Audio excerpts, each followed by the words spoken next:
Senyor, ang ako ang gugma sa ninyo, ni dako, nilawom pag-ayo, tungod sa pagsayaw alang kaniya. Kini manggong ato ang pagsayaw, dili lang ni aron iparada lang ang atong kaugalingon, iparada ang atong mga nindot nga sapot, ang atong tuyo nga makahalad ta. Ug maunga sa ato ang pagsayaw, kinahanglan ato giyong huna-hunaon nga ang atong gibuhat usa ka halad. Ang ato ang paghalad kumpleto kung dalagyod ang atong huna-huna, ang atong kasing-kasing ug ang atong tibuok yun nga lawas. Maunga importante kaayo nga makasabot gyud ta unsay atong gibuhat. Para nako na ay tulo ka pangutana nga angay gyud tubagon aron nga mainsakto ang ato ang paghalad. Una, kinsa maning atong gihalaran? Kinsa maning ato ang gidala? Ikaduha, kinsa man ka nga naghalad? Unsay imuhang character kung sa literature pa? Ug ang ikatulo, nganong gidala man nimo siya ug nganong nisayaw man ka. Sa unang pangutana, kinsa ang atong gihalaran? Ang balaang bata. Kinsa ning atong gidala? Balaang bata. Mao nga, huna-hunaon gyud, balaan, holy. We must treat the image with reverence. Labi na sa mga imahen nga gibendisyonan, these are holy images. Mauna nga kinahanglan irespeto gyud. Usahay sa sayaw, ibaliwala lang ang props. Props ra lagi.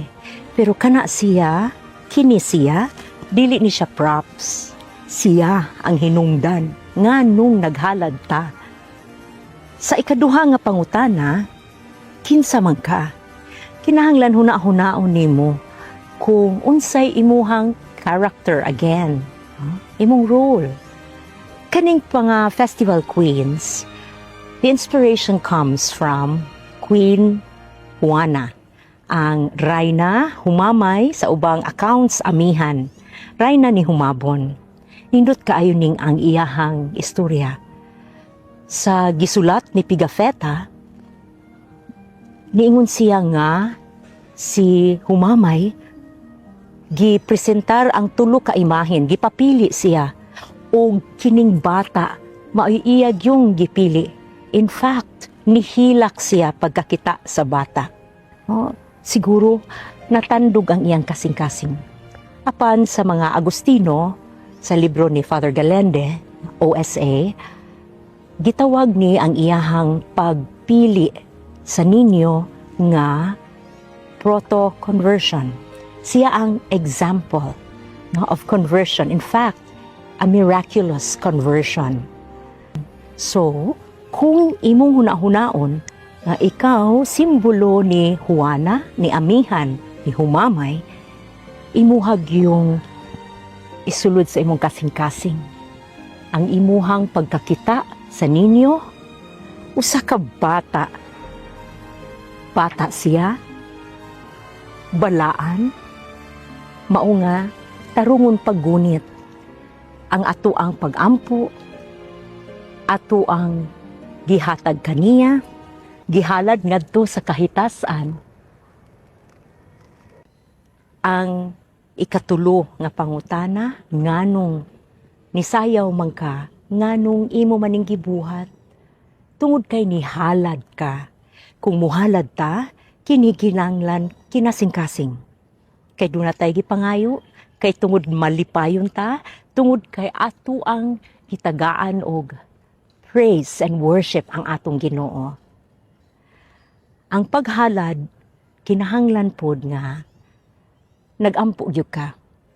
Gisakripisyo pod. Mauna nga, kung musayaw ganita sa sinulog, dili ta mo reklamo. Ngano?